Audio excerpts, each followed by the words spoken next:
आज बहू के हाथ का खाना खाकर बताइए।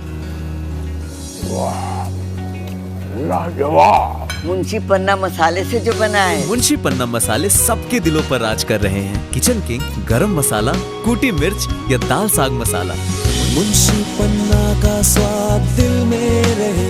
बोदला महारानी बाग में आयोजित श्रीमद् भागवत कथा के अंतिम दिन व्यासपीठ पर विराजमान भगवताचार्य दिनेश दीक्षित ने सुदामा चरित्र का वर्णन किया। कहा कि मित्रता का अर्थ स्वार्थ नहीं बल्कि सहयोग और समर्पण होना चाहिए। सच्ची मित्रता हमें प्रभु के चरणों में ही मिल सकती है।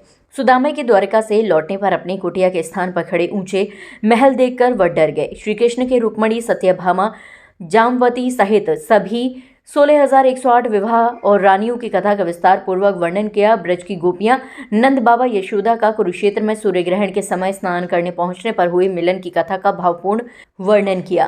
राजा परीक्षित की मोक्ष प्राप्ति की कथा का वर्णन करते हुए कहा कि कथा के प्रत्येक स्कंद में जीवन, धर्म, भक्ति, सृष्टि और भगवान विष्णु के दिव्य अवतारों का वर्णन सुनकर राजा परीक्षित का मन पूर्णतः निर्मल होता गया। 7वें दिन तक्षक नाग के दंश से राजा का देहवासान हुआ, किंतु सुखदेव जी के वचनों की अमृत वर्षा के कारण राजा परीक्षित ने बिना भय, बिना मोह के परम सत्य को प्राप्त किया। भागवत संकेत देती है कि श्रद्धा, भक्ति और ज्ञान, इन तीनों के संगम से मनुष्य जन्म मरण के चक्र से मुक्ति पा सकता है। कथा में सारिका अग्रवाल, सुदामा, शिवानी कटारा, कृष्ण और सलोनी रुक्मणी के स्वरूप में पहुंची। अंत में आरती कर सभी श्रद्धालुओं ने प्रसाद ग्रहण किया। इस अवसर पर मुख्य रूप से आयोजन समिति के doctor GS Rana, doctor Arun Pratap Singh, Raj Rani, Rani Kushwaha, Sheela Bahl, Neeta Tandon, Yadram Singh, Shobha Goyal आदि सहित बड़ी संख्या में लोगों की उपस्थिति रही।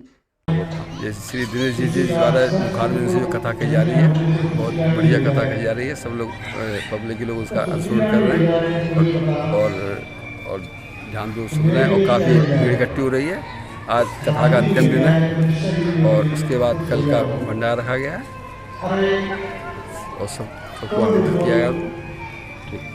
आज हमारे महारानी बाग में 7वें दिन सुदामा चरित्र का बहुत अच्छा प्रसंग चल रहा है।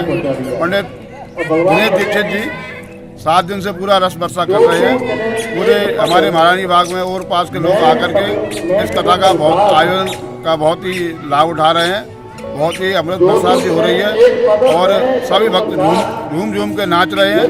हमारे महारानी बाग ने अच्छी व्यवस्था कर रखी है और एक समिति है तो उसका बहुत बहुत धन्यवाद देते हैं। भगवान से, कन्हैया से प्रार्थना करते हैं कि हर साल इस तरीके से वर्षा होती है। आशीर्वाद कन्हैया जी। ये हमारा परम बोले जिसका कोई अंत नहीं, ऐसा भाग्य है। ये सब काम तो भाग्य से ही प्राप्त होते हैं। तो मैं अहो भाग्य कहूँगी इसको।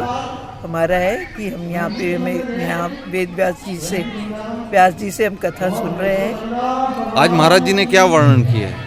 आज महाराज जी ने स्पेशली सुदामा, कृष्ण और सुदामा जी की दोस्ती का वर्णन कर रहे हैं और उसका दृष्टांत भी होगा।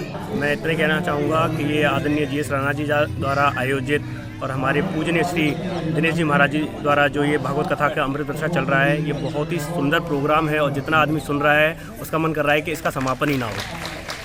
भक्तों में किस तरीके का उत्साह देख रहे हैं आप? मैं जैसा देख पा रहा हूँ कि हर वर्ग का यहाँ पर, छोटे से बच्चे से लेके और बुजुर्ग 70-80 साल तक के लोग यहाँ बैठे हुए हैं और लगातार आना जाना लोगों का लगा हुआ है। अपना व्यस्त समय में से भी लोग अपना समय निकाल रहे हैं और महाराज जी की वाणी से ये अमृत वर्षा सुन रहे हैं।